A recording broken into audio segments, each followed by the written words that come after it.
So in the valuation of the goodwill, as we discussed the different methods for the calculation of the goodwill, so today we will discuss first of all the first method, that is a average profit method. हो सकता है कि हम average profit method के साथ हम weighted simple average और weighted average दोनों ही आपसे कैलकुलेट कर यहाँ पे हम आपसे डिस्कस करें। तो देखिए average profit method for the valuation of goodwill. देखिए सपोज करिए ये आप हैं और आप एक बिजनेस परचेज करना चाहते हैं। You want to purchase a business from किससे? ये है जी मालिक, जिसका नाम है दीवान चंद आत्माराम, DCAR। आपने सुना होगा, बहुत रिप्यूटेड नाम है शिमला में। दीवान चंद आत्माराम का बिजनेस है, वो उसके मालिक हैं और आप जो है इस बिजनेस को परचेज करना चाहते हैं। आपको पता है कि ये बिजनेस जो है वो दीवान चंद आत्माराम प्रॉफिटेबल बिजनेस है और पिछले कई सालों से जो वो प्रॉफिट्स अर्न कर रहा है। ये देखिए 2017 का अगर लिखूं 18, 19, 20 एक तरह से वो प्रॉफिट अर्न कर रहा है और आपके पास एक बहुत अच्छा चांस है कि 1 अप्रैल 2020 को जो है वो आप इस बिजनेस को परचेज करना चाहते हैं। अब आप क्यों परचेज करना चाहते हैं? क्योंकि आपको पता है कि फ्यूचर में भी जो ये पास्ट प्रॉफिट्स हैं, फ्यूचर में भी वही प्रॉफिट्स रहेंगे। He would also earn the same profit. अच्छा, साथ में ये बताओ मुझे, क्या आप ये कह सकते हैं कि ये जो फ्यूचर प्रॉफिट्स हैं, जो पास्ट में प्रॉफिट्स हैं, वो फ्यूचर में भी एज इट इज रहेंगे? मेरा बोलने का मतलब है कि will you make the profit for unlimited years? यानी कि जो प्रॉफिट इस टाइम अर्न कर रहे हैं वही आप अगले 10 या 20 साल में जो है वही प्रॉफिट्स जो है अर्न कर पाओगे? तो मुझे लगता है कि आपका आंसर जो होगा नो। वाई? क्योंकि भैया मार्केट इज डायनेमिक।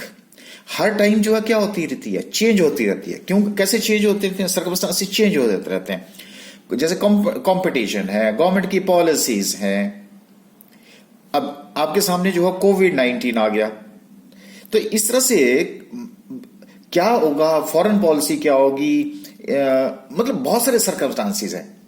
हाँ, अगर आपको ये बोला जाए कि जी अगले 3 साल में एज इट इज रहेगा, 4 साल में एज इट इज रहेगा, तो मुझे लगता है कि आप थोड़ा सा प्रैक्टिकल सी बात कर रहे हैं।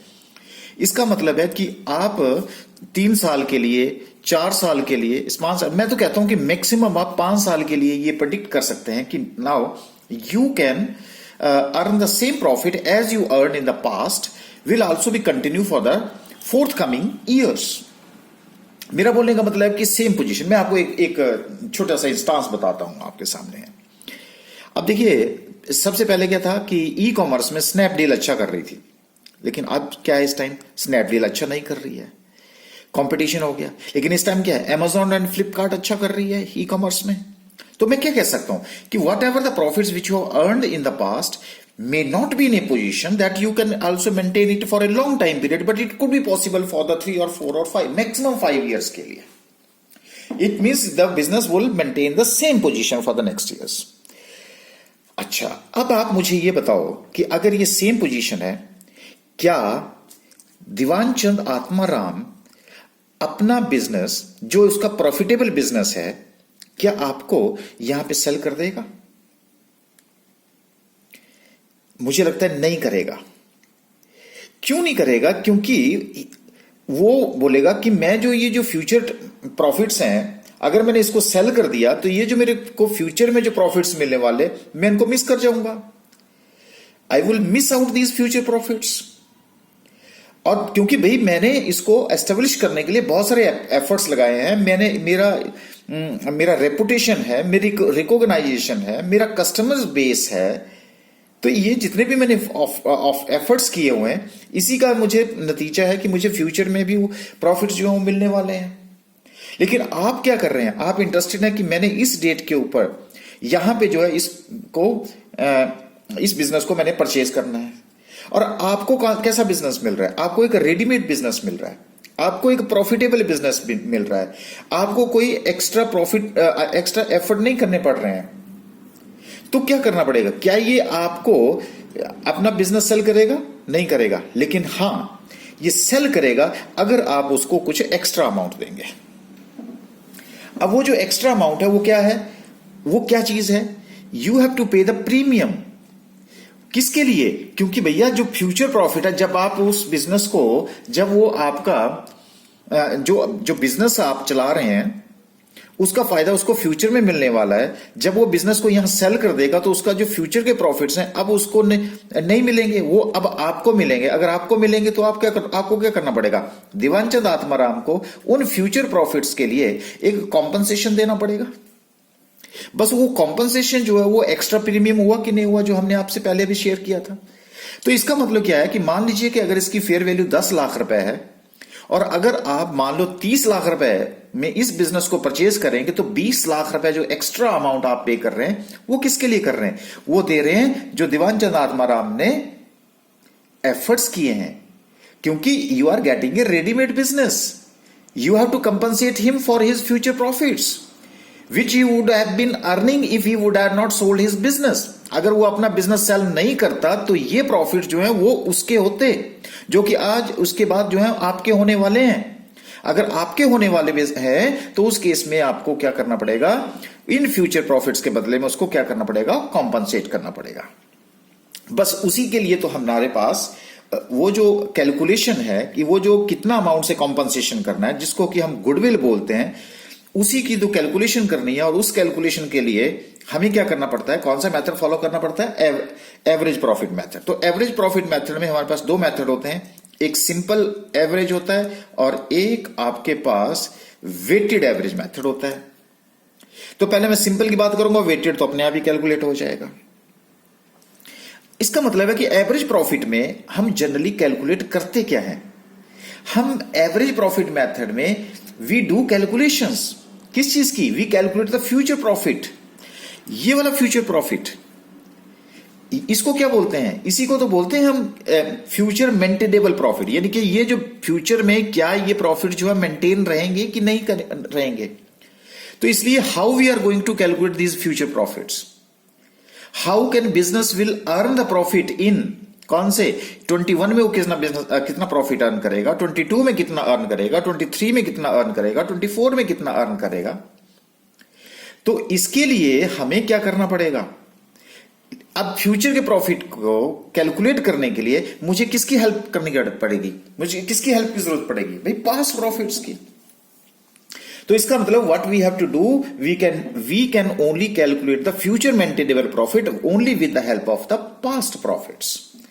अब वो जो पास्ट प्रॉफिट है वो चाहे 3 साल के हैं, चाहे 4 साल के हैं, वट एवर इट इज, तभी हम we can go for the future profits.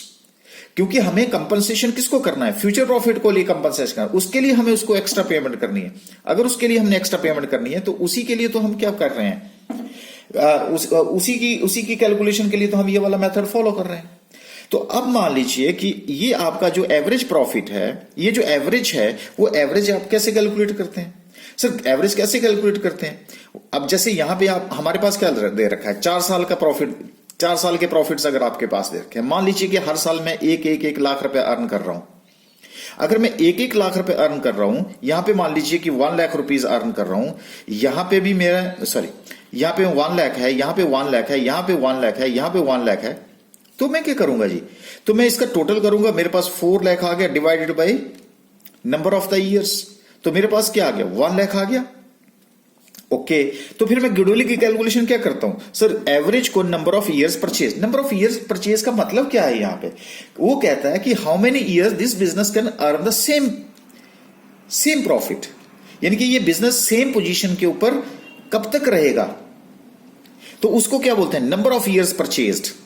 मेरी बात समझ रहे हो ना? यानी कि how many years this business can earn the same profit, ये अपनी पोजीशंस कब तक रखेगा। अब अगर मान लीजिए कि वो कहता है कि जी आफ्टर परचेजिंग द बिजनेस आप कितने साल तक रख सकते हैं, तो अगर आपने कंडीशन लगा दी कि जी कि 3 साल तक जो है वो ये जो है बिजनेस अपना मेंटेन करेगा, यही प्रॉफिट जो है मेंटेन करेगा, तो मैं क्या करूंगा? एवरेज को उतने ईयर्स के साथ क्या कर दूंगा? मल्टीप्लाई कर दूंगा। अब मान लीजिए मेरे पास 1 लाख आ गया, 3 साल का ये है, तो मैं 1 लाख को 3 से मल्टीप्लाई करूंगा, गुडविल में का मतलब मेरे यहां पे क्या हो गया, 3 लाख रुपीस जो है वो मेरा गुडविल बन गया। तो ये जो 3 लाख रुपीस है, ये क्या करूंगा मैं, यही तो मैं कॉम्पनसेशन दूंगा, इसको एक्स्ट्रा अमाउंट दूंगा जिसकी वजह से वो अपना बिजनेस मुझे सेल कर दे। यही तो इसका सिंपल फंडा है। So how you have to compensate Diwanchand Atmaram by paying 3 lakh rupees to purchase his business. This is the compensation for the profits which he will miss it out when the business would be sold. So how many profits will business earn in future? उसी को क्या बोलते हैं, number of years purchased, same profit. लेकिन अब आपको क्या, मैं आपको बता दूं कि इसी तरह से हमारे पास क्या है कि ये है मेरे पास एवरेज प्रॉफिट। मेथड में हम सिंपल एवरेज में, अब मैं इसको अगर मैं अप्लाई करूं यहां पे, तो अप्लाई करने के लिए मुझे क्या चाहिए, एवरेज प्रॉफिट। लेकिन ध्यान रखनी है, यहां पे मैंने क्या लिखा है, एफएमपी। एफएमपी का मतलब क्या है, एफएमपी का मतलब होता है average future maintainable profits. Future maintainable profit, मुझे एवरेज प्रॉफिट नहीं चाहिए, मुझे चाहिए एएफएमपी, यानी कि average future maintainable profits.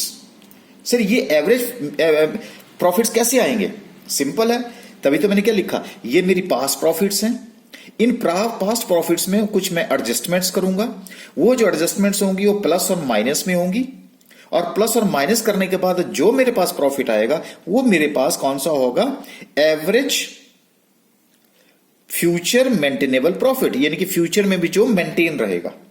Sir ये एडजस्टमेंट्स होती क्या है भाई, यही तो बात है। तो यहां पे मुझे एएफएमपी चाहिए, यहां तो आपके पास सिर्फ प्रॉफिट्स दे रखे हैं, मुझे एवरेज प्रॉफिटेबल ये कैलकुलेट करना है। तो मैं उसकी बात आपको बताता हूं कि वो कैसे कैलकुलेशंस करते हैं। तो मैंने यहां पे आपसे बात क्या करी, पास्ट प्रॉफिट में क्या करेंगे, एडजस्टमेंट्स करेंगे। वो एडजस्टमेंट्स क्या चीज होती है, वो उसके बारे में सबसे पहले हम उसके बारे में डिस्कशन करेंगे। ओके, ये देखिए, ये एडजस्टमेंट्स हैं। मान लीजिए कि 2000 ये प्रॉफिट्स हैं, 2017 का प्रॉफिट्स आपको दे रखा है, 2018 का, 19 का, ये 20 का आपके पास प्रॉफिट्स दे रखे हैं, वो तो गिवन है आपके पास। ठीक, ओके। अब आप मुझे ये बताइए कि उसमें हम क्या करेंगे, जो अबनॉर्मल लॉस है। अबनॉर्मल लॉस का मतलब क्या होता है, ऐसा चीज, ऐसा इवेंट जो कि फ्यूचर में नहीं होने वाला है, जो रूटीन मैटर नहीं है, जो रेकरिंग इन नेचर नहीं है, जो नॉन रेकरिंग है। अब जैसे मैं आपको एक एग्जांपल बताता हूं, जैसे मान लीजिए लॉस बाय फायर है। अगर मान लो जो अभी आग लग जाती है और आग की वजह से आपको नुकसान होता है, तो जरूरी थोड़ी नहीं है कि वो फ्यूचर में भी वो हर साल जो आग लगेगी, आग लगेगी, आग लगेगी। तो अगर ऐसी सिचुएशन आपके पास आ जाती है, तो और उसकी वजह से आपके पास, मान लेते हैं कि आपके प्रॉफिट जो है वो, यहां बता देता हूं, मान लो 8 लाख रुपए प्रॉफिट है, लेकिन आपने ये देखा कि जी 2 लाख रुपए का जो लॉस हुआ है वो सर अब नॉर्मल लॉस से हुआ है, यानी कि आग लग गई थी और उसकी वजह से 2 लाख रुपए का मेरा स्टॉक जो है वो खत्म हो गया। तो अब आपका हर बार आग थोड़ी लगेगी, तो इसलिए आप क्या करेंगे, 8 लाख में 2 लाख रुपए ऐड कर देंगे, तो एक्चुअल में आपका प्रॉफिट जो है वो कितना है, 10 लाख रुपए। इसलिए मैं अब नॉर्मल लॉस को क्या करता हूं, प्लस करता हूं कि नहीं, उतने मेरे प्रॉफिट्स होंगे। बात क्लियर होगी। उसी तरह से मेरे पास अब नॉर्मल इनकम्स हो सकती हैं। सर अब नॉर्मल इनकम का मतलब क्या है भाई, नॉन ट्रेडिंग इनकम्स। क्योंकि नॉन ट्रेडिंग इनकम्स, मान लीजिए कि आपके पास, आपको जो है वो लॉटरी लग जाती है, तो जरूरी थोड़ी कि हर साल आपको लॉटरी लगेगी, उसको बोलते हैं नॉन ट्रेडिंग इनकम। आपके पास कोई एक्स्ट्रा प्रॉफिट था जिसको आपने इंटरेस्ट, उससे आपको इंटरेस्ट मिल रहा है, तो क्या है, नॉन ट्रेडिंग है। और आप वहां पे जो है वो क्या बेच रहे हो, आप तो सिर्फ बिजनेस परचेज कर रहे हो, जो आपके बिजनेस से रिलेटेड इनकम्स नहीं है उनको तो नहीं आप परचेज कर रहे हो, तो उनको क्या बोलते हैं अब नॉर्मल इनकम्स। तो लॉटरी, जैसे मैंने कहा लॉटरी की इनकम है, तो उसको क्या करेंगे आप, माइनस करेंगे कि नहीं करेंगे। तो उसी तरह से क्या है कि अब नॉर्मल इनकम्स, या कई बार क्या होता है कि आपने विंडो ड्रेसिंग की है, ओवर वैल्यूएशन, कुछ एडजस्टमेंट्स हैं, कुछ लॉसेस हैं, तो इस तरह से आप क्या करेंगे, उनकी एडजस्टमेंट करेंगे, तो प्लस और माइनस कर दिया। उसके बाद है कि फ्यूचर इनकम्स। देखो भाई, ऐसी कोई इनकम्स होगी which will be happening in future, ठीक है, ये इसका अपोजिट है। इनकम को यहां लेस करते हैं, यहां पे इनकम को प्लस करते हैं। भाई फ्यूचर की इनकम है, फ्यूचर में जनरेट होंगी तो हम उसको ऐड करेंगे। फ्यूचर के एक्सपेंसेस नेचुरल, उसको क्या करेंगे हम, लेस करेंगे। इस तरह से क्या है कि हमारे पास कई बार कुछ ऐसी एडजस्टमेंट्स होंगी जो अभी की, लेकिन उसका रिजल्ट बाद में आएगा। कई बार हम गलतियां कर देते हैं, स्टॉक की वैल्यूएशंस कर देते हैं, गलत कर देते हैं, अंडर वैल्यूएशन कर देते हैं, ओवर वैल्यूएशन करते हैं, जिसकी वजह से मेरे प्रॉफिट्स को क्या हुआ, जो प्रॉफिट आपको दिया गया है वो प्रॉफिट कुछ गलत है, उसमें कुछ एक एडजस्टमेंट की जरूरत है। इसलिए मैं क्या करता हूं कि उनकी एक तरह से एडजस्टमेंट्स करता हूं, और जब एडजस्टमेंट करूंगा तो मेरे पास यहां पे क्या आ जाएंगे, एडजस्टमेंट के बाद प्रॉफिट आएगा। वो जो प्रॉफिट आएगा उसको हम एडजस्टेड प्रॉफिट बोलते हैं। अगर जो एडजस्टेड प्रॉफिट है उसको मैंने आपको टेक्निकल लैंग्वेज में, आपको सिंपल लैंग्वेज में समझाने के लिए उसको क्या बोल दिया, मैं कहा this is a future maintainable profit, क्योंकि फ्यूचर में आपने उस बिजनेस को मेंटेन करना है, जिसकी वजह से आपको उसके गुडविल की कैलकुलेशन करनी है।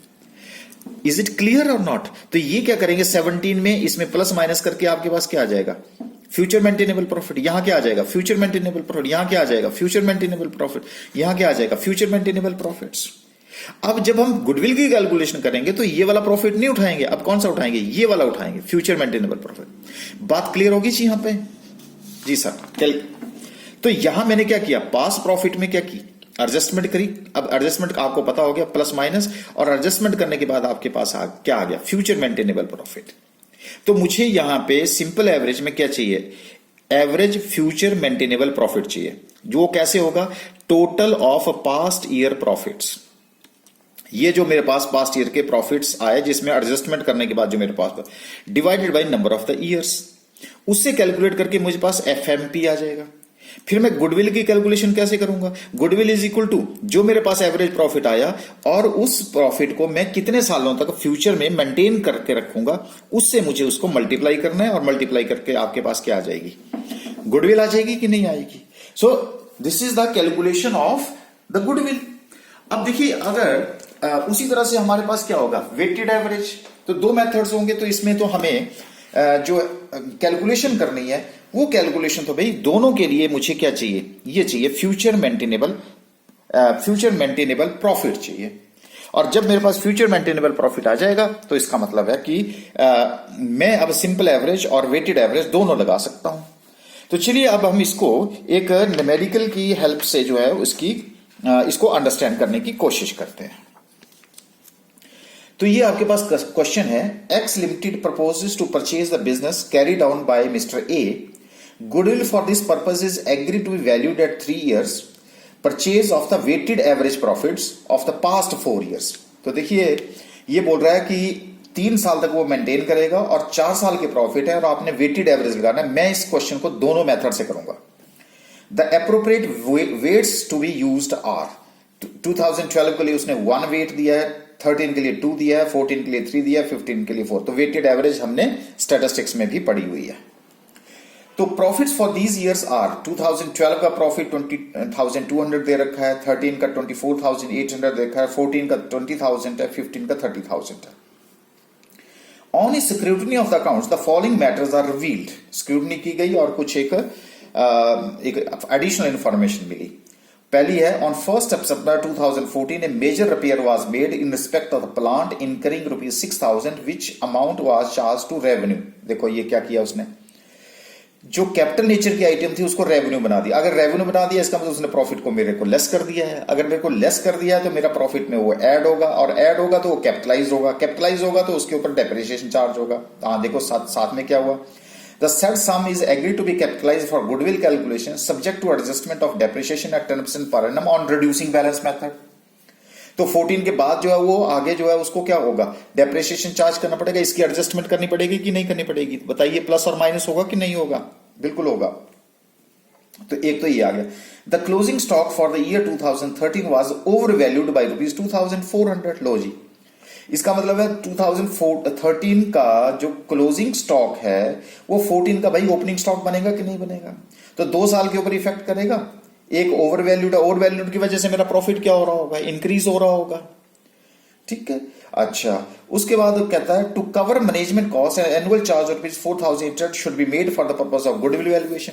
अच्छा, तो इसका मतलब मैनेजमेंट कॉस्ट, मैनेजमेंट एक्सपेंसेस के ये वाले जो है चार्ज करने पड़ेंगे, चार्ज करने पड़ेंगे तो माइनस होगा।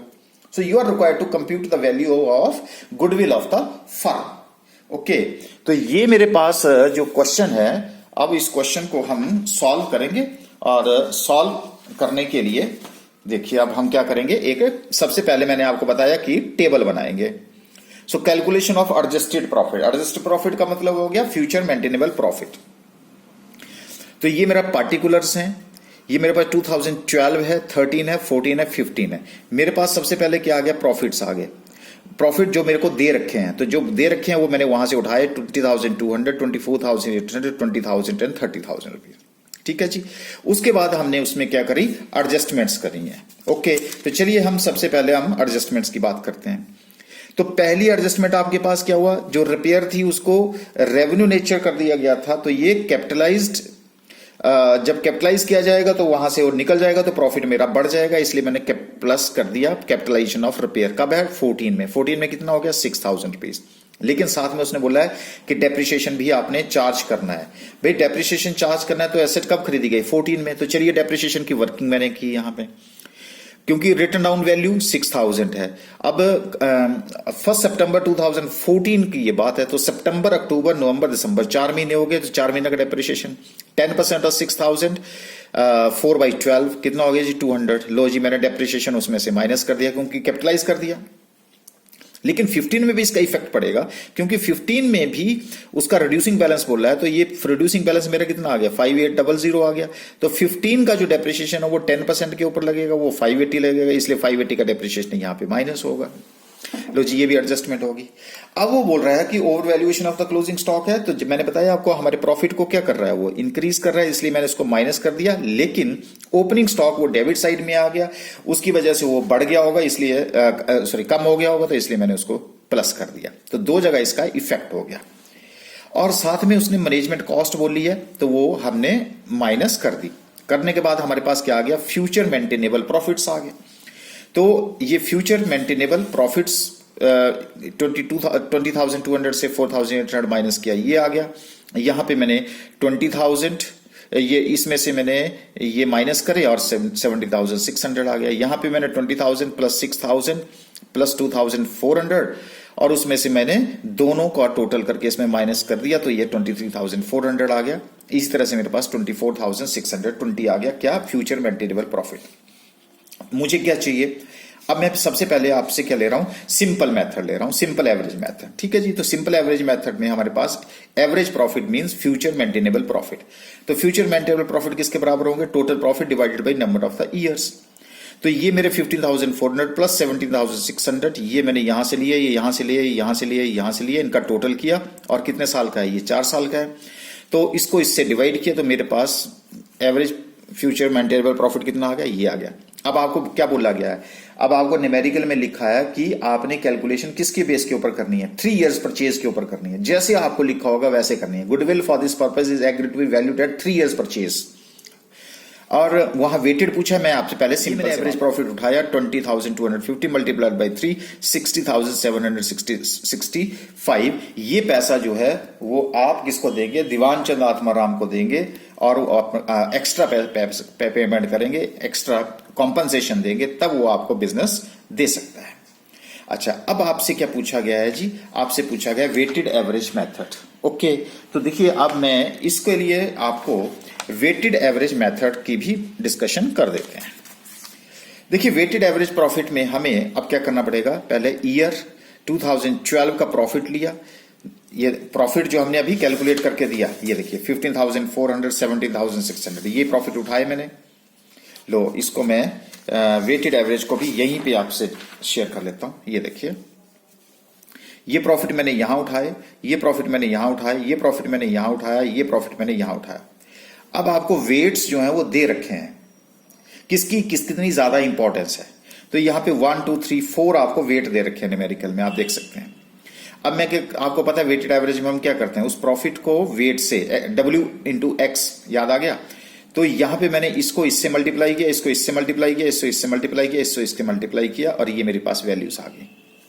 जब मेरे पास ये वैल्यूज आ गई तो फिर वेट का मैं टोटल कर लेता हूं, ये मेरे पास W आ जाता है, ये WX आ जाता है। आपको स्टैट की वैसे नॉलेज दे रहा हूं।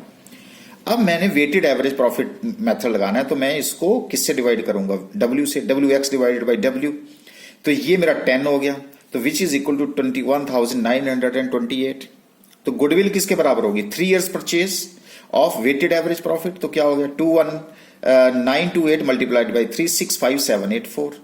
अब आप देखो अगर दोनों में अगर मैं डिफरेंस देखूं तो देखिए यहां पे अगर मैं एवरेज सिंपल से लेता हूं तो 60 और अगर मैं वेटेड से लेता हूं तो ये वाली जो है वो कैलकुलेशन, तो ये थोड़ा सा डिफरेंस इसमें आ जाता है जब आप सिंपल एवरेज और वेटेड एवरेज मेथड जो है वो अप्लाई करते हैं।